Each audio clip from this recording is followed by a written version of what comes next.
Sego, Skenagoa. Skenagoa Sewagwigum, Gahandagwas Yunyats. My name is Gahandagwas, and I'm Mohawk Turtle Clan from 6 Nations in the Grand River Territory.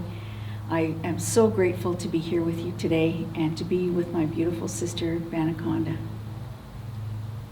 Bonjour, Anjibinisi Kwa Indigenous Cause, Makwa and Dodam, Nisa Madewayan, Bawating and Dojibat.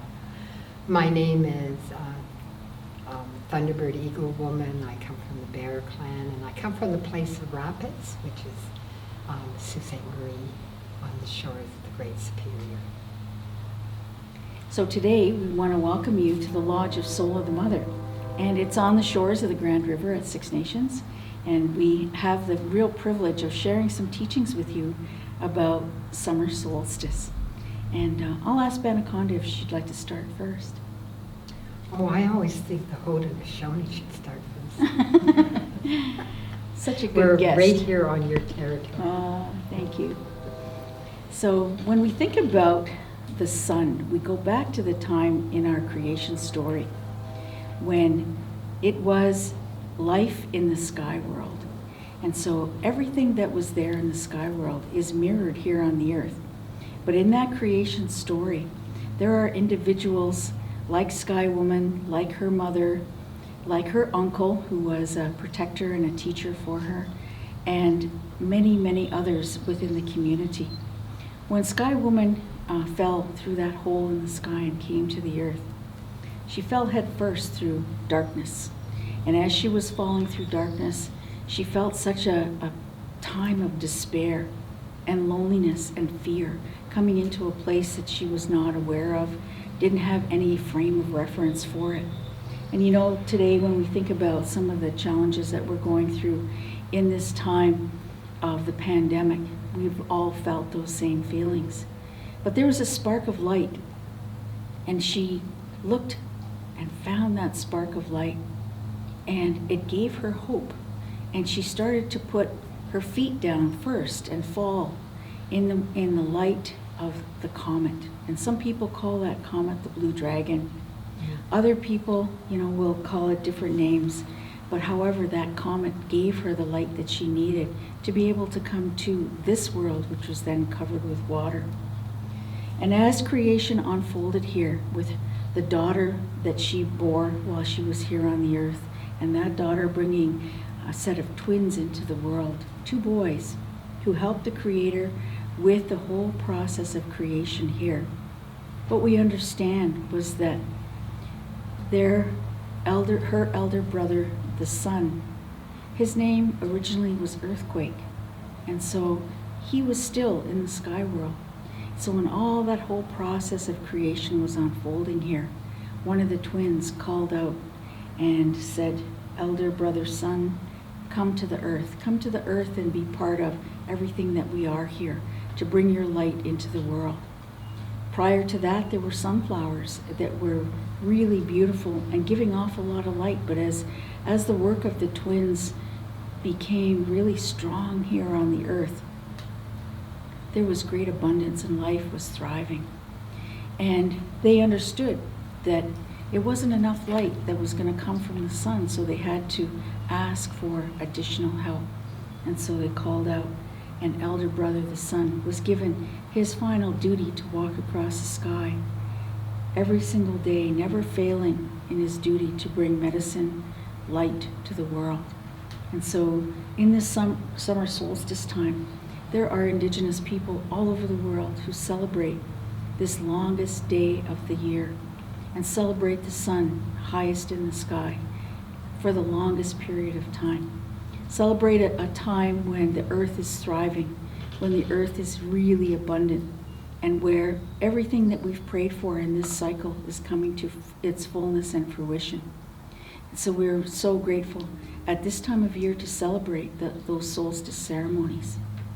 So I'd like to ask Banaconda if she'd share some teachings from the Anishinaabe perspective. What I'd like to share is what informs me from our teachings when I move into summer solstice, when the land is so full of life and full of, is basking in all of the light that is at its fullness at this time. And one of the ways that I celebrate this time is acknowledging the beauty of our first mother, the beauty of Skagamakwe, and how she wears the most beautiful clothes at that time that are all about life and about the sharing unconditional love that Skagamakwe has for all of her children. And all of her children are not only as human beings, they are all of the life that is on, within our first mother.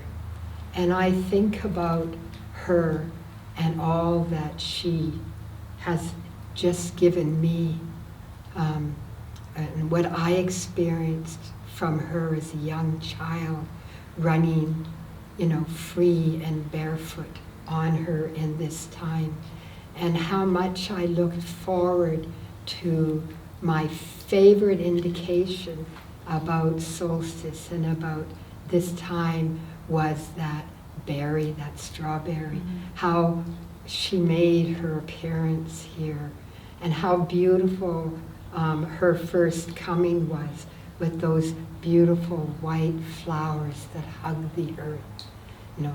I always experienced that flowering time of strawberries as the berries hugging our first mother, full of love for our first mother, and how that caused me to feel that joy and that love, and how I experienced a freedom in that love, a joy in that love, because,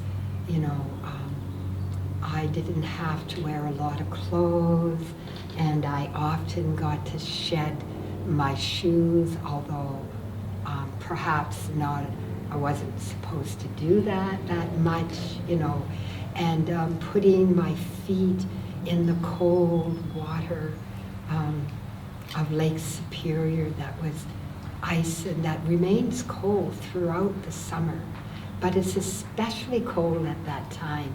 Your feet just sting, and the joy of that, the waking up feeling of that, and then the running out and feeling the hotness on my feet of the stone as I warmed my feet up, as I sat down in that warmth, only to run back in again and run through that water, and then back again onto those hot stones and changing places every time. And when I reflect on that time, I reflect on that time as Skagamakwe, lifting up the joy of life, reminding us that life is joyful, reminding us of her unconditional love for us. And I experience that solstice time as this unconditional lifting up of love for us, and as an opportunity to shake off the heaviness of the clothing we had to wear to keep warm, and perhaps often some of the heaviness that went on, in those winter months. And so it was a letting go. It was a kind of putting down of heaviness of our clothing, but a heaviness of that other, those other experiences that brought us through those winter, fall and winter, and that beginning month of March, when the winds blew and wind moved in and began to move in that promise of summer solstice. And there is a ceremony that I experienced with my grandma that was a sort of promise.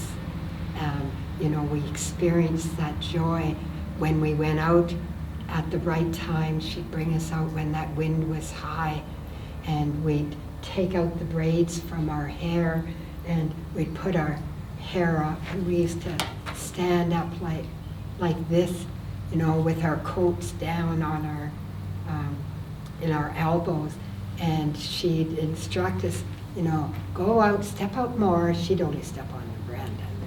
Step out there, and let that wind comb your hair. Let it comb, off all the inside, the house time that we spent the winter in, and let it take out the cobwebs, and let it take out the tears, and let it take out the heaviness that might still be there. And we would run around in circles, and because our hair was mostly braided when we were kids, the first morning activity, braid our hair. And so that was that promise, in that, halfway down, that was that promise as we ran out, and we called out and made noise, because we were allowed to do that. Lift your voices up, you can call up, you can do all of that. You're outside, and so that's that, for me, that movement to solstice, those beautiful flowers from strawberries, and then the chance to pick those strawberries hidden in the green, pulling apart the green, and putting one in the pail and one in our mouth, and feeling the sweetness of life, and feeling the joy of life, and standing that all up. That was my interpretation of solstice, and I stand in the belief that that is our first mother's intention, to cause us to celebrate life, to cause our eyes to fill up with her beauty, and our hearts to open up to all the joy and all the life that was unfolding around us, and fill us up with that, and restore us, stand us up, and bring us together in those ways that we come together in the summer to do our work, and also to play. Otherwise, what you share and the way that you share it from your place, I fully understand. I don't really need to repeat that, because there is so much that belongs to Haudenosaunee and is spoken in that way, but we speak of it in our way, and lift up that same life-giving that comes to us in the return of that full sun, when that sun is closer to us, and in the activity of the moon. So what is going on in solstice between our grandfather and our grandmother, the moon, our grandfather's sun, is part of all of that taking place here with our first mother. And I'll finish up my last words is that the flowering moon and the strawberry moon at this time is one of the teachings that we lift up in those moon ceremonies, is how you know that our grandmother, she never turns her face away from us. Mm. Our grandmother, our first mother, the earth, her mother, she is always there for her daughter, and she's always there for her granddaughters. And so it is for me very much a part of solstice, even though I know that Nokomis never turns her face away from us. That way in which she's present in this time is especially joyful. Mm-hmm. And she's closer, and she is even more beautiful. So like her daughter, she too is even more beautiful. Miigwech Nakanagana. Miigwech Banaconda. This is so much parallel with the Haudenosaunee way of life. I think about those midwinter ceremonies when we sit in the longhouse and really give thanks for, and especially at the very beginning, stirring ashes. The 2 days of stirring ashes ceremonies where all the families gather and we move from the women's fire to the men's fire. And it's such a remembrance of everything that happened in the past year, and also a request that the cycle of life return. Not so we have more, but just that we have the same as what we had last year. So this time of moving into the month of June with solstice is the fulfillment for me of all of those prayers that we made at that midwinter time. And I think about how powerful this year is, how powerful it is, the children, their spirits being released from the ground all over our country, and probably all over the country for the sites of those Indian hospitals as well. And I think about the meaning of their spirits showing the truth of what had happened to our people. Because sometimes when individuals hear the stories of the genocide against our people, it's very hard for Canadians in this time period to wrap their minds around it. And yet, it is the children that are bringing medicine home. And that medicine is the medicine of truth, and it's for all of us. And so I'm so grateful that the children are standing in their truth, and that women all over the country are becoming strong in their own names, their own sacred identity and gifts, becoming strong in sharing their truth in many, many ways. The missing and murdered Indigenous women and girls inquiry and the families reports, so on. These are so important for platforms to share that truth. And as we share that truth, we as Indigenous nations in the state of Canada look to our allies within the country to help us to raise up that truth and create something different for our people. And so I'm grateful for systems change that's happening in government, in laws, in education, in healthcare, in social services, all over the country. Change is upon us, and I'm grateful for that. And I thank the children for always being that medicine that they're bringing home to all of us. Thank you, Banaconda. Nyawa. I want to lift up my voice in gratitude to those children. And I want to stand up my love and send it out to those children and hold them in my love.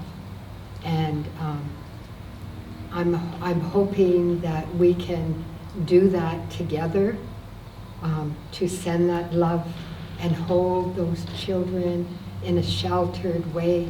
And if their spirits have not gone on, moved on, that love will help them do that work.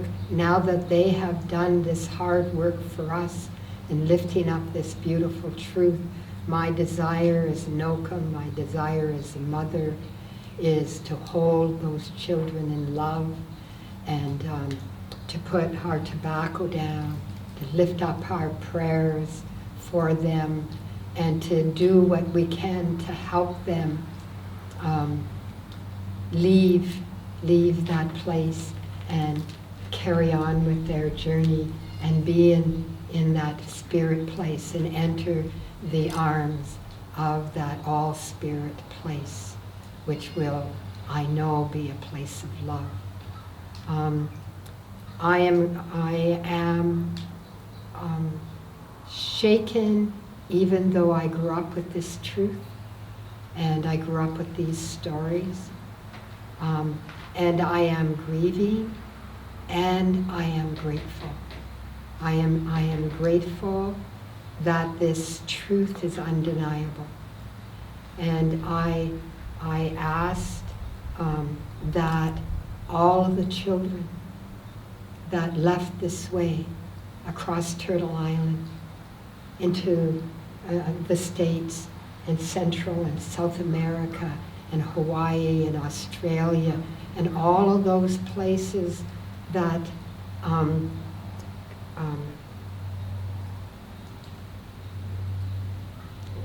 were visited on behalf of land acquisition, and because of that, this genocide moved over the land, and this life-taking was the result. Beautiful, innocent lives. And so I want to keep standing up. I want to encourage us to keep standing up and to keep taking care of ourselves in that grief that's there, and to keep loving and to keep sending out that love as we find our way through these difficult times. And as these children keep showing themselves, that we take care of them and that we take care of ourselves and that we bring ourselves together and lift up what we need to lift up to take care of the children that are here, because those children want that, for the children that are here alive, for the children that need us, and pray that our children be with our families, with our aunties and our uncles and our grandparents, in our communities, with our people. I lift that up prayer, and I say once again, miigwech to those children.